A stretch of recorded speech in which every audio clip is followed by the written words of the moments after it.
Sizdə niyə çəkinirlər? Məsələlər və yollar prinsiplə həll edilməlidir, mütləq şəkildə. Siz fiziko təmayüllü məktəb bitirmisiniz. Bəli. Niyə bəs rejissorluq? Mən heç vaxt fizik olmaq istəməmişəm. Nəfsini idarə edə bilməyən, seçimi ilə nəfs arasında qalan insan kamil insan deyil, iblis etiraz eləməkdə haqlıdır. Əslində səhnə həyatın köçürülmüş variantı deyil, həyatda mümkün olmayan, ola biləcək dünyaları göstərməkdir. Bu sehirli bir aləmdir. İtirdikləriniz arasında itirmək istəmədikləriniz çox olub. Çox inanclı adamam və düşünürəm ki, Allah bizim hamımızı ömrünün ən çətin vaxtında faili muxtar buraxır. Onu bağışlamaq olar, yoxsa olmaz? Olar. Olar. Olar.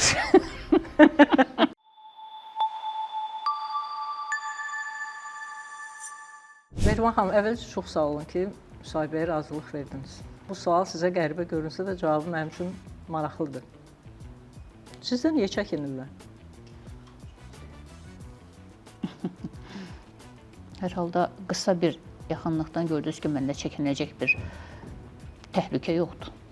Amma düşünürəm ki, yəqin bu müəyyən prinsiplərlə, iş metodu ilə və ya işə münasibətimlə olan bir haldır.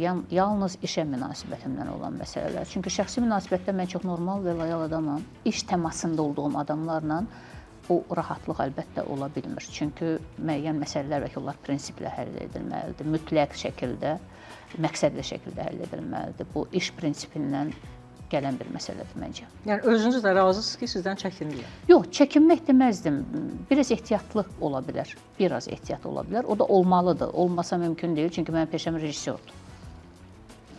Rejissorla nə bilim ola. Rejissor dostluqla inkişaf edəcək bir sənət növü deyil axı. Mütləq burada fikrini ifadə etmək, fikrini təlqin etmək, qarşındakı adamları öz fikrinə yönəltmək dediyimiz bir şey var. Burada da mütləq şəkildə o tələbatlar, tələblər irəli sürülməlidir.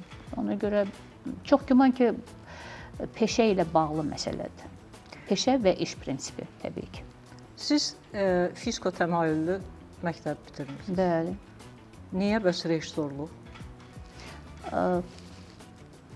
Mən heç vaxt fizik olmaq istəməmişəm. Amma fizikanın qanunları insanları dərk eləməm üçün çox böyük və vacib bir yol olduğunu da anlamışam. Və düşünürəm ki, rejissor əslində bütün peşələrin, bütün elmlərin vəhdətində olan bir sənət növüdür. Yəni, yalnız ədəbiyyat və tarix, heç tarix də deyirlər güya ki, bu sənətə aiddir. Amma mən düşünürəm ki, ədəbiyyatın, tarixin, həndəsənin, bəzən hətta kimyanın, fizikanın da ki, sözsüz özündə cəm edən bir peşədir. Çünki burada bu peşələrin, bu elmlərin nəticələri və elmlər haqqında müəyyən məlumatlı olmaq bu sənətdə mütləqdir. Rejissor həmişə pərdə arxasında olur. Yəni, bir məktəblinin, bir part arxasından qalxan insanın rejissor olmaq arzusu nədən doğa bilər? Bəlkə hansısa rejissor işi sizi necə deyim, özünə cəlb edirdi, yoxsa necə? Yəni bu maraq nədən yaranır? Yox, bu part arxasında olmur əlbəttə ki.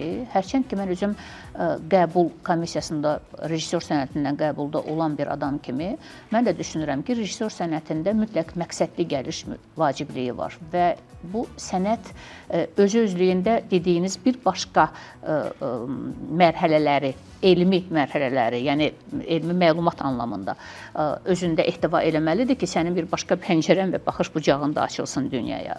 Və rejissora konkret o bildiyimiz peşələrdən deyil ki, sən uşaq vaxtından, parta vaxtından bu peşəyə yönələsən.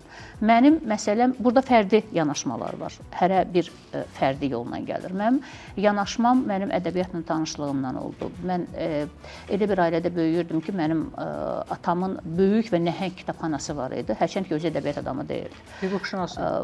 Yox, atam tamam başqa sahənin adamı idi. Babam hüquqşünası idi, babam hakim idi. Amma atam ədəbiyyatı çox sevirdi və çox gözəl və dərin mütaliələrə sahib adam idi və ən böyük romanlar oxuyan idi. Daha çox cildli əsərlərə fikir verirdi və bizim uşaq vaxtından belə bir öhdəliklərimiz var idi. Hansısa bir kitab oxuyandan sonra onunla onun belə deyək, təhlili deyək də indiki dildə müəyyən fikrimi söyləyirdim ona təbii ki. Və mən artıq müəyyən yaşdan sonra gördüm ki, hətta o əsərlərin bəziləri ekranlaşdırılmış romanlar, əsərlər olurdu. Mən onda başa düşürdüm ki, oxuduqlarımla gördüyüm arasında fərq böyükdür və mən onu daha maraqlı görürdüm. Bax, o görmək, oxuduğun hansı bir romanı, hekayəti görməyin, əslində bu nə idi? Bu rejissor idi. Sən artıq onu bir başqa formatda görürdün. Bu 9-cu sinifdə mənə bəlli oldu ki, 9 və 10-cu sinifdə bəlli oldu ki, bu rejissoradır. Və mən atamın bütün təkidlərinə rəğmən hüquqşünas yox, rejissor olmağı düşündüm və bu ancaq oxuduğum və dərk etdiyimi hansısa bir formaya, hələ bilmirdim bu film olacaq, bu teatr olacaq, amma mütləq köçürtmək, inkas etmək istəyim var idi. Bu da əlbəttə ki, indi buna o adı verilmək olar ki, bu rejissor idi. Yəni mütləq oxuduğum və dərk elədiyim bir dünyanı səhnə formatına köçürtmək və oxuduğun romandan başqa daha başqa bir söz demək. Bax, bu mənim gəliş yolum belə oldu.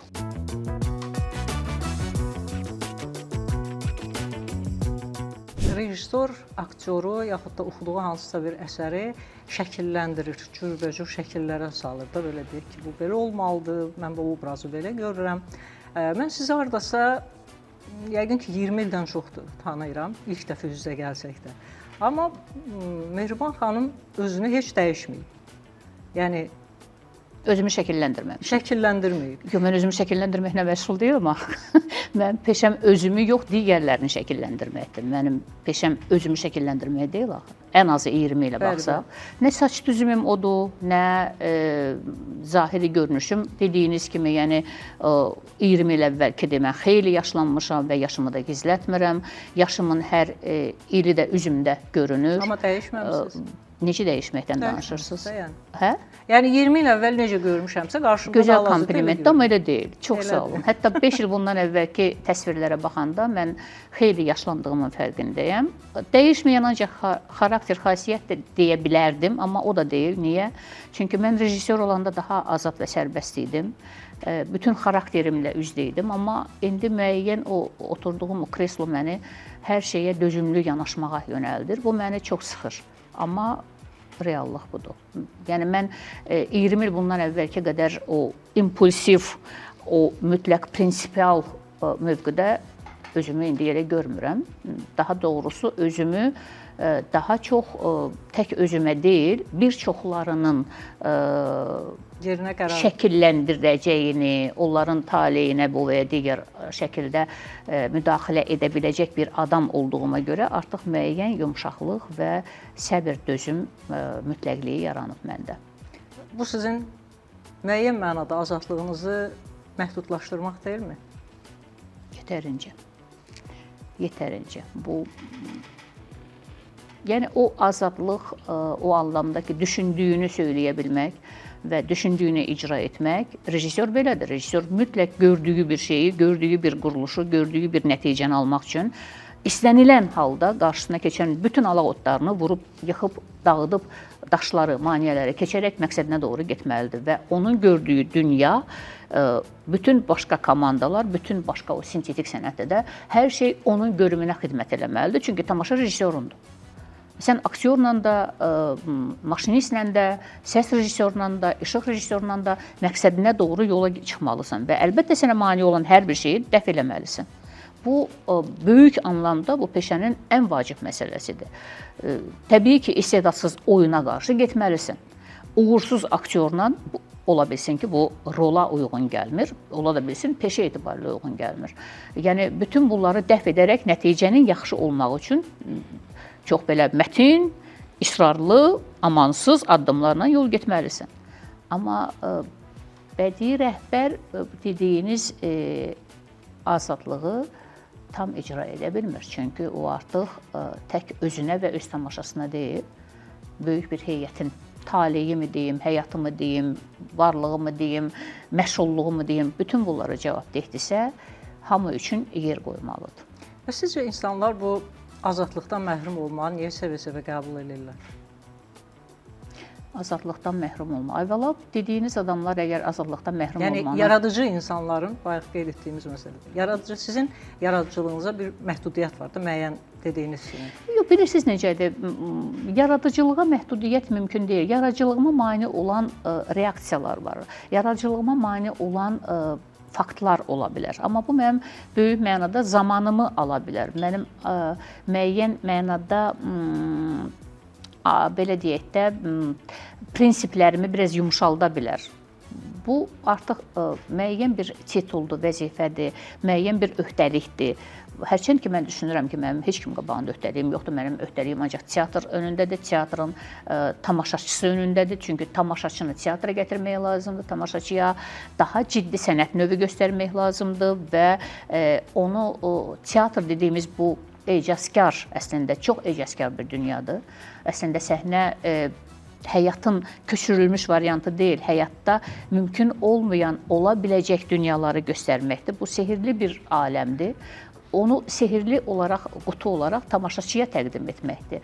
Budur bizim əsas işimiz. Amma burada o hissəciklərin balaca da olsa dediyiniz sənəti anlamayan və yaxud da burada nə üçün, nə səbəbdən buradadırsa, onun fərqində olmayan insanlarla mübarizə və yaxud da onları anlatmaq bu müəyyən zaman alır. Amma indi neyiniyək, ailənin içində də bir də görürsünüz ki, hamı eyni məqsədə, eyni məhsəbə qulluq eləmir ki, məcburuq onları bu və ya digər yolda müəyyən anda biraz formaya salaq və yaxud da, bilmirəm, daha da necə qoyaq, sərt olar.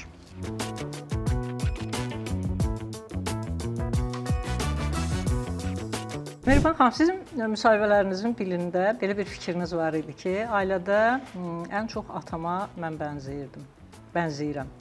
Hə, zahiri görüntüdür də Bizdə də belə bir misal var, deyirlər, atasına bənzəyən qız xoşbəxt olur. Düz misaldır.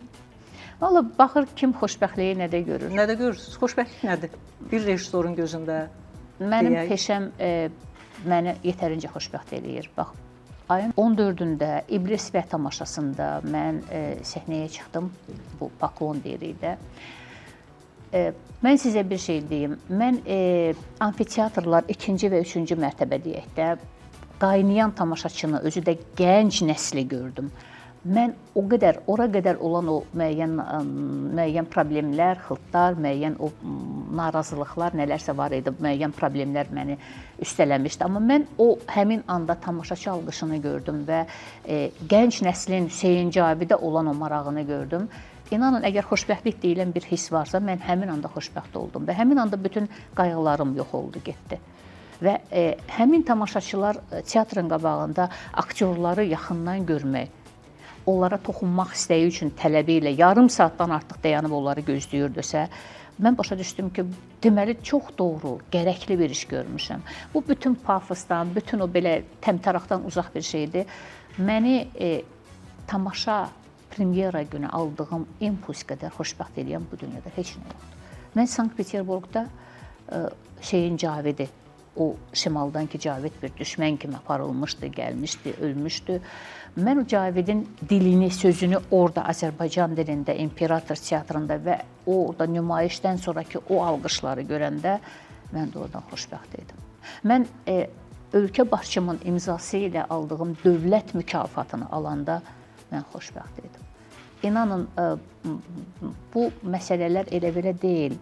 Xoşbəxtlik mənim üçün dəyərdədir. Hər halda mənim baxış bucağımdan xoşbəxtliyin bir yolu budur. Qeyd etdiniz, tamaşaçıların üzərinə gəlmək istəyirəm. Tamaşanın anşlaqla keçməsi, belə deyək. O zalda oturan tamaşaçıların neçə faizi sizin verdiyiniz mesajları almağa qadir idi? Onu deyə bilmərəm. Əgər bu yeni nəsildirsə və Cavidin dekonstruksiya olunmuş tamaşasına bu cür axın gəlirsə, deməli onlar artıq onu anladılar. Çünki mən orta nəsili nəzərə almışdım və orta nəsil o mesajı düşünürdüm daha rahat qəbul edəcək. Çünki Hüseyn Cavid edə bilirsiniz, dili mürəkkəb, fəlsəfəsi biraz insandan zəki bir zəka tələb eləyir, zəki bir insan istəyir qarşısında. Amma mən bu yeni nəsli görəndə, yeni deyəndə söhbət təbii ki, artıq 20 və 23 yaş üzərindən gedir. 23, 25, 28. Düşündüm ki, bu dəfə deyəsən mənim hesabım orta nəslə hesablanmış nəzərə aldığım bu mesajlar gənc nəslin daha tez qəbul etməsi ilə nəticələndi. Mən bu sualı nəyə görə verdim? Çünki maraqlı gəldi. Siz müsahibələrinizin birində belə bir fikir işlətmişdiniz. İstəyirəm olduğu kimi oxuyum. Doğrudur. Bugün tamaşalara müxtəlif tamaşaçılar gəlir. Zallar boş deyil, amma məqsədli tamaşaçı yox dərəcəsindədir. Yəni tamaşaçı nəyəsə baxmağa gedir. Konkret zövqü və sənət mühakiməsi olmayan tamaşaçıdır. İnanırsınız, mən hər il bir yeni kəşflə. Bax, mən təsəvvür edirəm ki, indiyə kimi heç olmasa bir 30 tamaşam olub da, heç olmasa. 30 il, 30 tamaşa, heç olmasa yəni. 35 illik fəaliyyətimdən, da ki 30 tamaşadan deyirəm. İnanın ki, mən hər il bir fikirdə ola bilirəm. Mən bu il İblis Vədən aldığım təəssüratı, son təəssüratımı sizə söylədim. Hərçənd ki, mən keçən il bu fikirdə deyildim. Mən bundan əvvəl Kod adı VX tamaşam oldu və o da çox böyük, yaxşı mənada səs-küy oldu. Yaxşı mənada, yəni nə deyirəm, tamaşaçıların tələbinə çevrilən bir tamaşa kimi. Onu mən müəyyən 37-ci illər adına yozdum. Həmin illərdə olan Azərbaycan qadınları taleyi haqqında bir daha tutarlı, daha təsirli bir material anlamına yozdum. Daha çox müəllifliyimə yozdum tamaşadan çox. Amma burada mən artıq bu yeni nəsil haqqında tamam başqa fikirdəyəm. Hərçənd ki, orada da artıq o cücərtələr var idi. Amma məndən bu yaxında bir başqa bir müsahibəmdə mən bu fikri vurğuladım ki, sual verən tərəf, yəni müsahibim söylədi ki, bəs artıq komediya, şou proqramlar, teatrda da komediya xana və yaxud da bu şəhərdə və s. yəni daha çox ora meyillidir. Əlbəttə ki, meyillidirlər. Əlbəttə ki, reytinqdə onlar yüksəkdirlər teatr və ciddi sənətdən.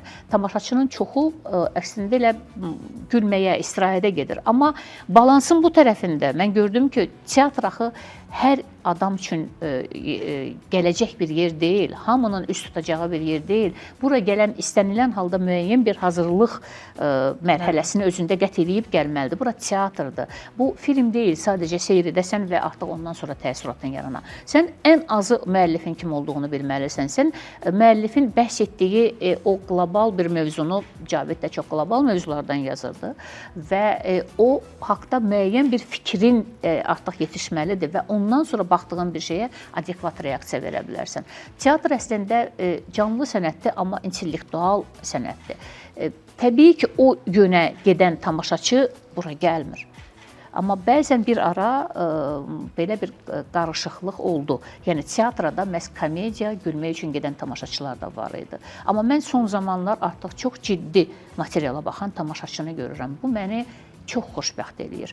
Bu ən ciddi əsərləri ən kassılı tamaşaya çevirir. Bu mümkün olan bir şey deyildi. Amma görürsünüz, mümkün oldu. Yəni zaman tamaşaçını artıq bir başqa zaman, başqa bir tamaşaçı yetişib. Bu çox xoşdur. Çünki çox adam deyir, teatr yoxdur, teatr ölüb. Xeyr, teatr bəlkə də hələ bundan sonra öz intibah dövrünü yaşamağa başlayır. Artıq bunun üçün müəyyən işıqlar görünür.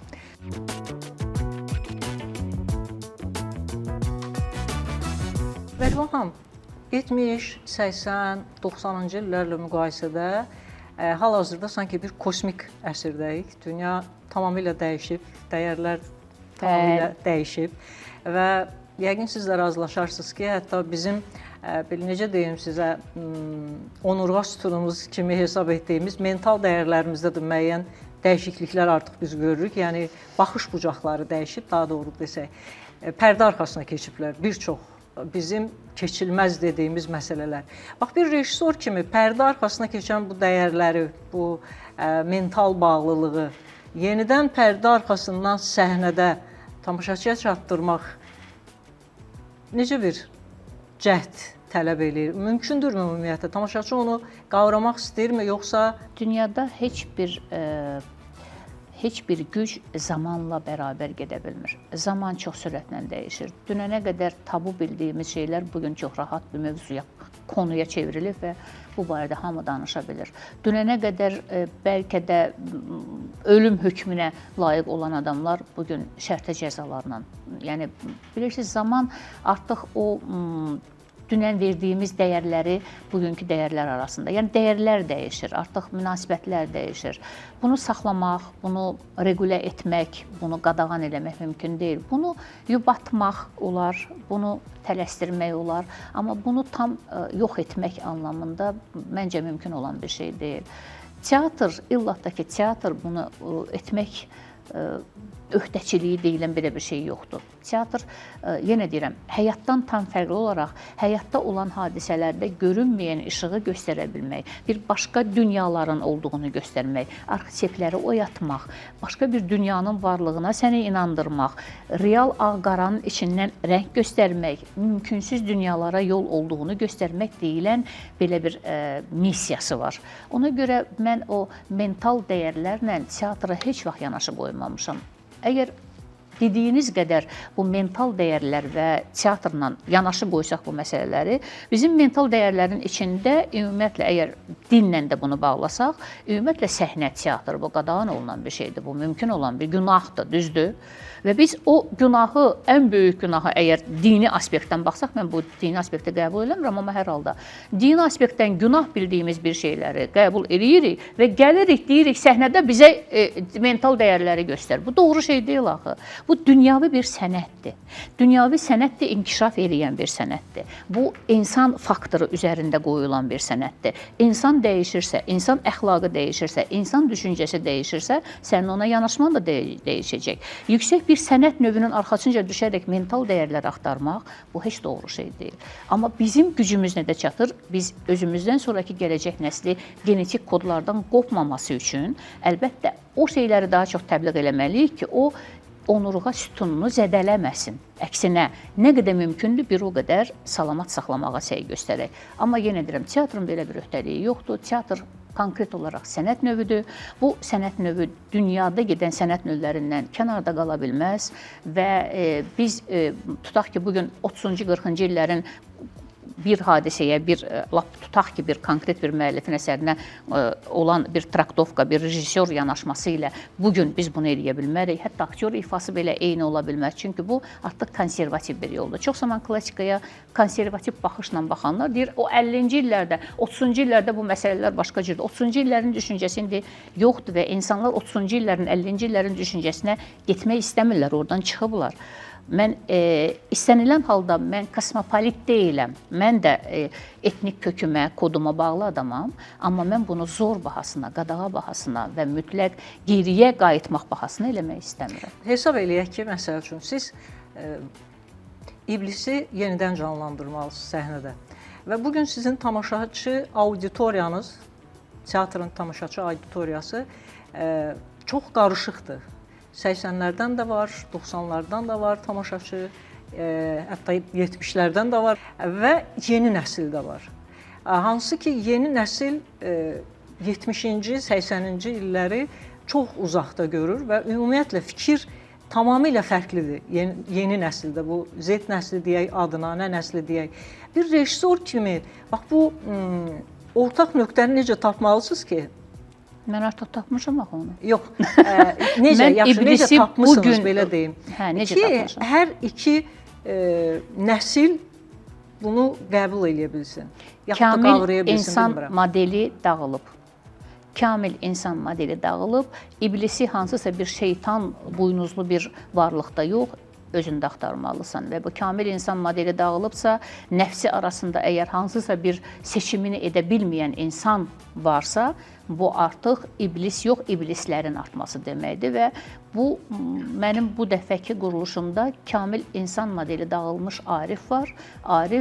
Arifin artıq iblislərdən iblis varislərinə çevrilməsi adi bir qısa bir balaca körpünü keçməsi ilə bərabərləşdi. Yəni nəfsini idarə edə bilməyən, seçimini seçimi ilə nəfs arasında qalan insan kamil insan deyil, iblis etiraz eləməkdə haqlıdır. Yəni mən bu düşüncəni, bu aspekti önə çəkdim və dekonstruksiya da əslində elə buydu. Metadram əslində o iblis, Allah və insan arasında. Bax bu kontekstdə düşündüm ki, həll etmək olar və yanılmamışam. Və mənim düşüncəm də belədir, həyatda da düşüncəm belədir ki, artıq kamil insan modeli yoxdur.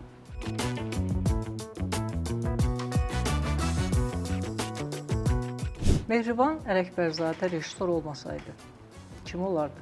Hüquqşünas, hakim. Babanızın yolunu görə. Bəli. İçinizdə o istək. Yox, mən elə əslində Allah Nəvizə rəhmət eləsin, atam mənlə uzun müddət barışmadı bu məsələyə görə. Mən ta 1999-cu ildə, 2000-ci ildə Qırmızı Terror və Mircəfər Bağırov deyilən bir 4 seriyə film çəkdim.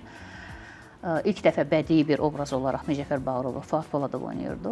O filmi çəkəndə atam dedi ki, bax burada əslində dedi, elə baban kimi hakimə oxşayırsan. Yəni mən bu peşənin çox bağlılığını görürəm. Hakimlə rejissorun çox dəhşətli dərəcədə bənzərliyini görürəm. Çox oxşardır məncə.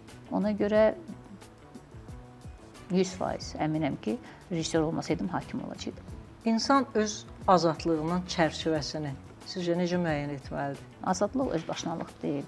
Nə istəyirəm demək, o deməkdir ki, nə qarşımdakına, nə özümə hesabat vermədən ağlıma nə gəldi, onu da səsləndirirəm. Axı insanın beyni var, ağlı var, intellekti var. Mütləq sənin düşündüyün o fikirləri analiz edərək nəyi ifadə edə bilərəm. Söz səndən çıxdısa artıq getdi. Yəni məsuliyyəti olan adam tam azadlıqdan danışa bilməz. Hətta bir gözəl fikir var. Mən çox sevirəm bu fikri. Deyir, azad olmaq istəyən insan birinci növbədə Allahı inkar eləməlidir.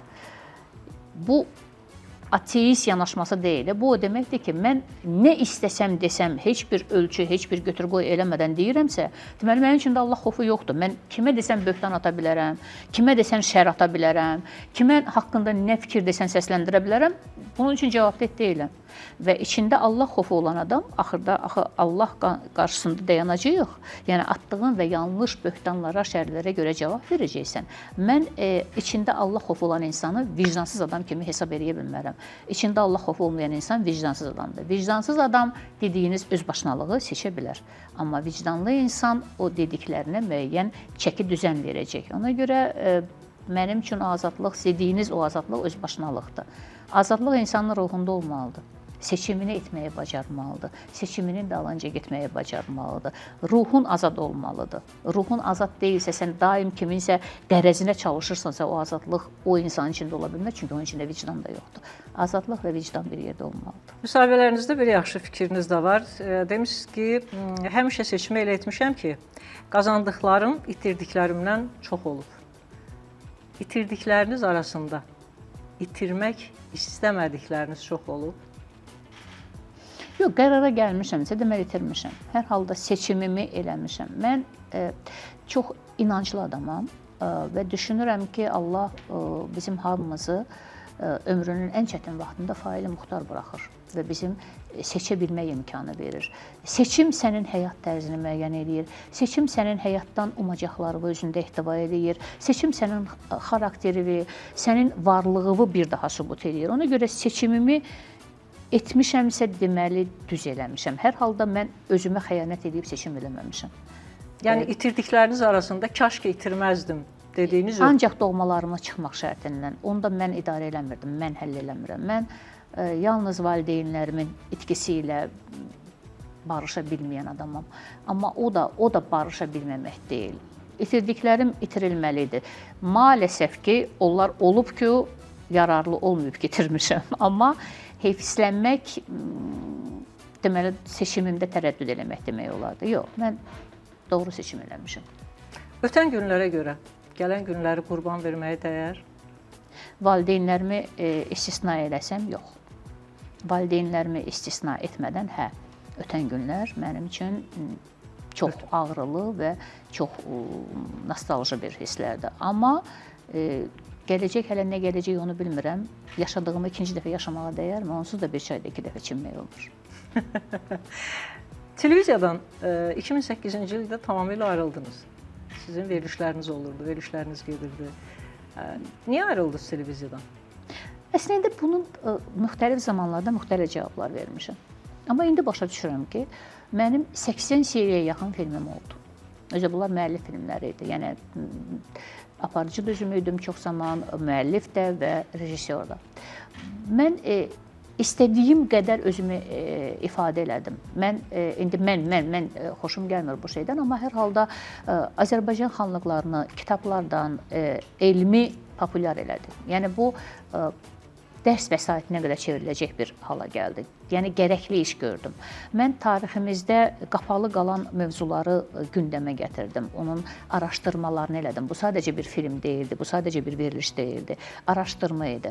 Elmi populyar eləmək və elmlə tamaşaçı arasında körpü yaratmaq indi verdiyim qiymətdir. O zaman onu belə bir impulsiv bir formada eləyirdim, amma orada yaşayırdım. Yəni o mənim üçün bir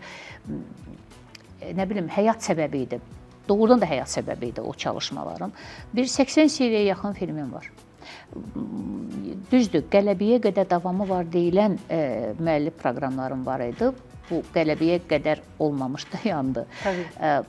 Bu da konkret olaraq televiziyalardakı fəaliyyətimdə müəyyən ortaq tandemə gələ bilməmək səbəbindən oldu, açığı. Mən küstüm, getdim, mən incidim, getdim, mən yox. Artıq başa düşürdüm ki, zaman o dəyişir və artıq bu müəllif proqramlarına, araşdırmalara deyil ehtiyac, misal üçün deyirəm, bacanaqlaradır və yaxud da hansısa bir sitcomadır, hansısa bir sponsorlu verilişlərədir. Mənim filmlərim, verilişlərim sponsorlu verilişlər deyildi və teatrda mən paralel olaraq o fəaliyyətdən ayrılmamışdım. Teatrda daha çox qazana biləcəklərim ki var idi ki, burada daha çox özümü ifadə edə bilərdim. Düşündüm ki, artıq yetər, yenidən teatra qayıtmaq lazımdır. Amma televiziyada mən yetərincə işlədim, yetərincə fəaliyyət göstərdim. Amma bəlkə davam edə bilərdi. Və sözün düzü buna mən indi bugün çox normal baxıram. Çünki elə olmasaydı mən teatra dönməyəcəkdim. Yaxşı ki elə oldu. Amma tamam ayrılmamışam. Ara sıra yenə həmin o tarixi araşdırmalara müəyyən anlarda zamanım olduqca yenidən qayıdıram. Çox az hallarda, amma yenə də qayıdıram. Çünki düşünürəm ki, hələ orada edə biləcəyim nələrsə var.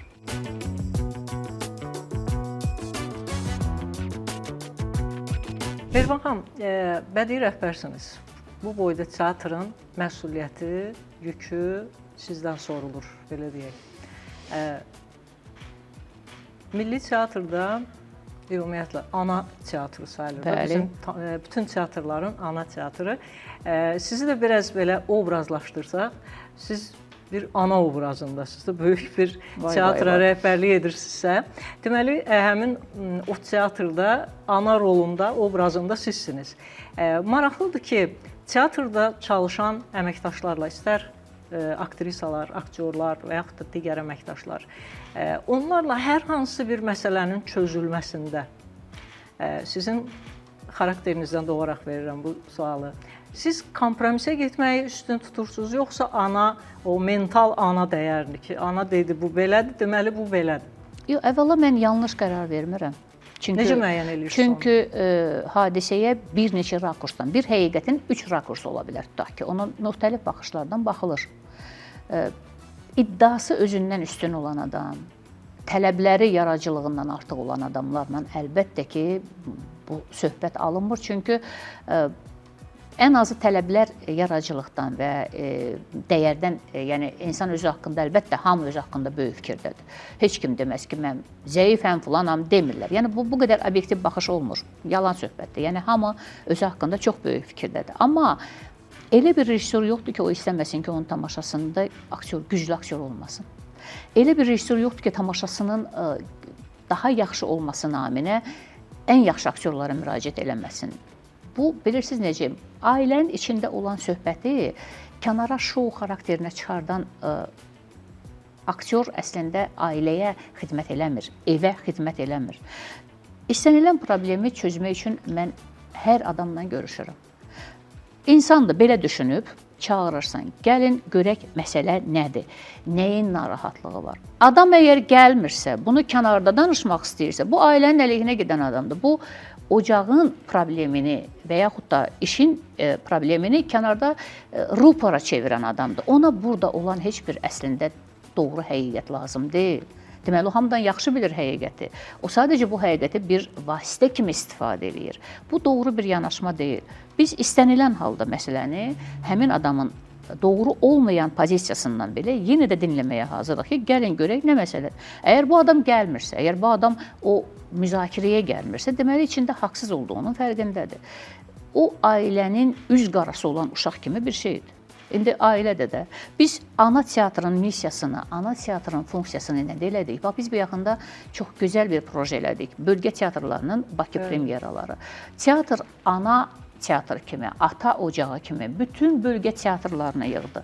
11 teatrı yığdı. Bu projeye qoşulan teatrlar var idi, qoşulmayan var idi. Qoşulmayanlar sonradan deyirlər, biz yaddan çıxmışıq, bizə diqqət yetirmirlər. Keçən il onlara ən yüksək mükafat vermişik. Bu il bölgə teatr projesinə qoşulmayan teatrlar var idi. Amma biz yenə də öz bayramımızı, hər kəs öz teatrını deyir, düzdür, milli teatr.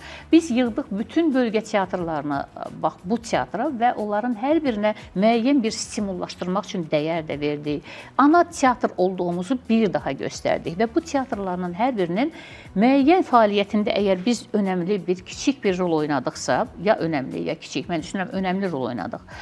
Bu ana teatrın missiyası budur və bu ailənin içində olan məsələlərin xırdalanaraq çölə çıxması və mətbəxə aid olan şey ki, bu teatrın strukturunda aktyor və rejissor münasibətlərində qurulan bir məsələdir. Bunu kənarda həll etmək və bunu bədii rəhbərlə həll etməyənlər bu doğru bir yanaşma deyil axı. Əvvəla məsələ rejissor və aktyor arasındadır. Nəzərə alsaq ki, mən həm rejissoram, həm də bədii rəhbərəm. Axı mən istənilən məsələni bədii rəhbər kimi çözməyə məcburam və buna məsulam.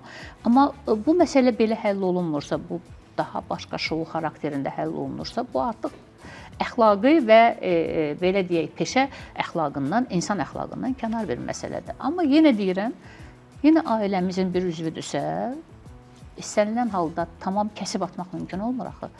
İstənilən halda o çığırtılar yenə olacaq. Ona görə bu həmişə belə olub. Məsəl üçün, televiziyada hansısa bir redaktora, bir jurnalistə niyə bu mövzunu yox, bu mövzunu verirsən deyib kənardan müdaxilə eləmək nə qədər əxlaqlı görünərsə, eynən də o suallar yönəldirlər. Nəyə görə filan kəs tutaq ki, belə danışır?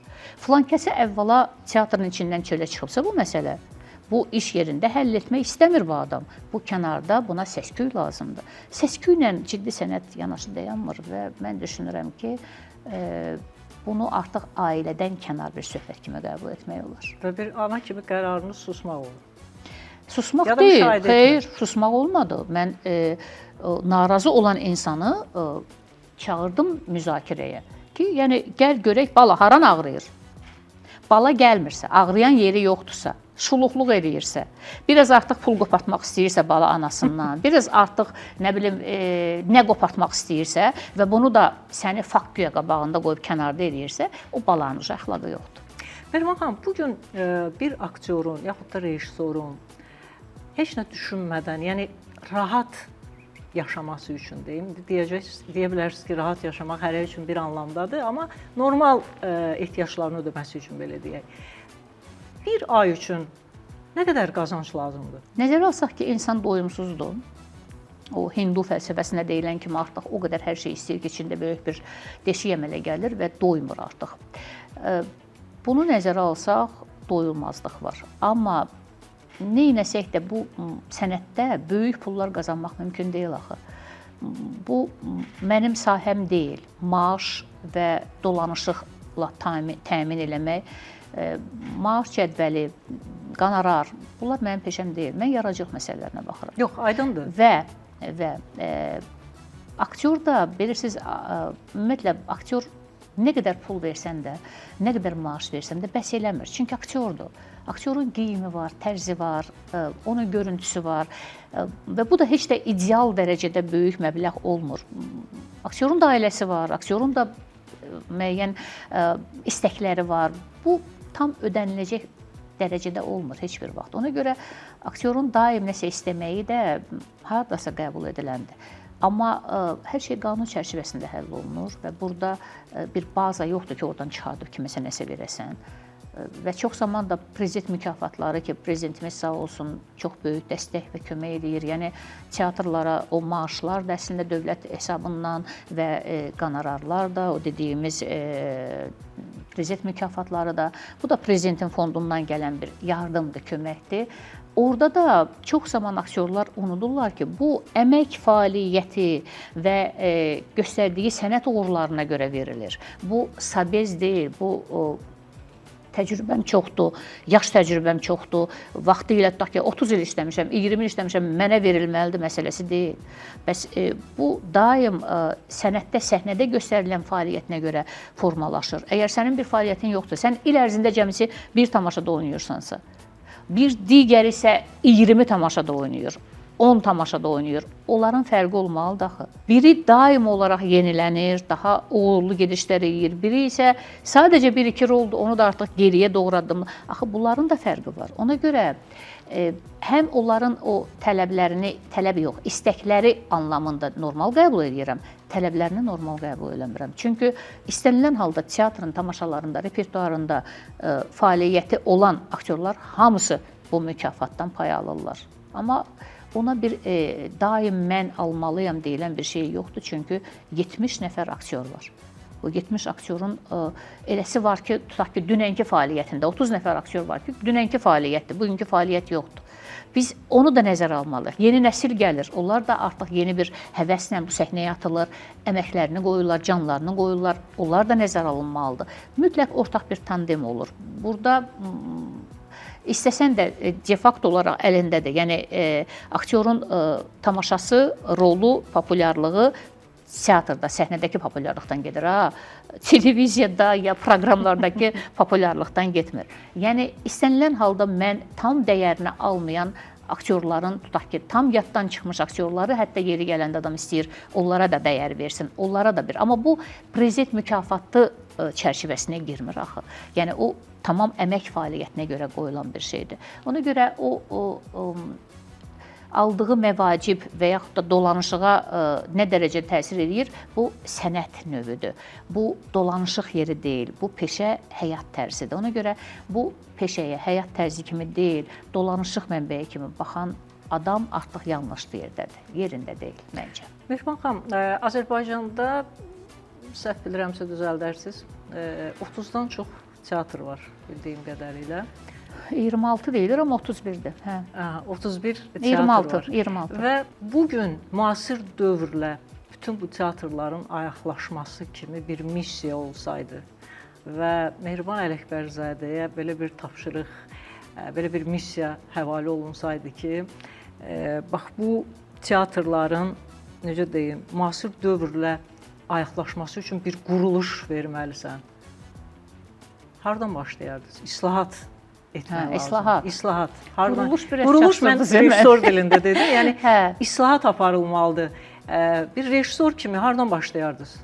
Mənim islahatlarım heç kimin ürəyincə olmayacaq. Ona görə gəlin onları səsləndirməyim. Çox böyük işsizlər ordusu ola bilər.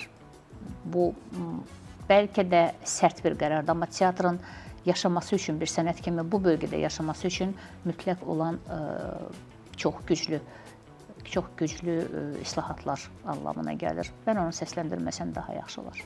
Mehriban xanım, müsahibəyə razılaşdığınız üçün peşman olmadınız? Yox, peşman olsam gəlməzdim. Birinci, ikinci cümlədən artıq bunu bilərdim. Müsahibəni burada yekunlaşdırıram, amma qısa bir blitz sorğumuz var. Məni maraqlandıran və sadəcə sual kimi səsləndirmədiyim, amma bu sualların içində sizin seçimlərinizlə müəyyən edəcəyim bir Mehriban xanımın obrazını yaradacağım özüm üçün. Sizi tanıyanlar bəlkə bu obrazı yaradacaqlar, bəlkə yaratmayacaqlar, amma məqsəd budur. Rəstsiz? Buyurun. Çox sağ olun. Payız yoxsa qış? Payız. Zərif yoxsa sərt? Deyəcəm zərif, amma sərt daha yaxındır. Şəkərbura yoxsa paxlava? Paxlava. Kələm dolması yoxsa yarpaq dolması? Heç biri. Kələmdə olması yoxsa yarpaqda olması? Ziyanlını seçimdə yaxşı, yarpaq da olmasın. Qatığın sarımsaqlısı yoxsa sarımsaqsızı? Vay, vay, vay. Sarımsaqsızı. Rejissor yoxsa senarist? Rejissor. Əmir Teymur yoxsa İblis? İblis. Cəza yoxsa Kod adı VXA? Kod adı VXA. İlqar Fəhmi yoxsa Kamal Abdullah? Oy. Oy. Yox, bu seçimi etmirəm. Etmirəm. Etmirsiniz.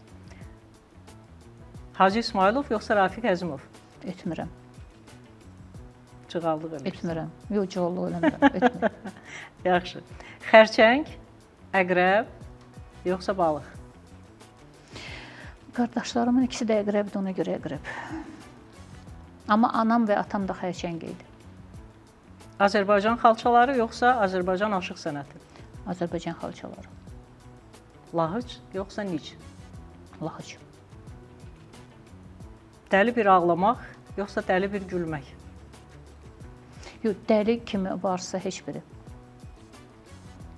Amma birini seçsəniz? Ağlayardım. Ağlamazdım, yox. Ondan da vaz keçdim, yox. Yox, artıq son zamanlar ağlamıram. Qəribə burasında da heç ağlamıram. Cavab vermirəm o adamlara ki, Cavab vermirəm o adamlara ki, onu özümlə bərabər səviyyədə görə bilmirəm. Nə mənada? Yəni, mənim anlaşacağımı başa düşməyəcək qədər, yəni səviyyə sözü xoşuma gəlmir ona görə. Yəni, düşünmürəm ki, o məni başa düşər, ona görə cavab verməmək daha doğrudur. kino yoxsa teatr? Teatr. Hər ehtiyacı ödənilən ev xanımı yoxsa aylıq maaşı gözləyən iş xanımı? İkinci, Aylıq maaşı iş. gözləyən. Bəli. Qarğa yoxsa sərçə? Sərçə. Necə unudum səni, yoxsa sən yadıma düşəndə? Heç biri. Onu bağışlamaq olar, yoxsa olmaz? Olar. Olar. Olar.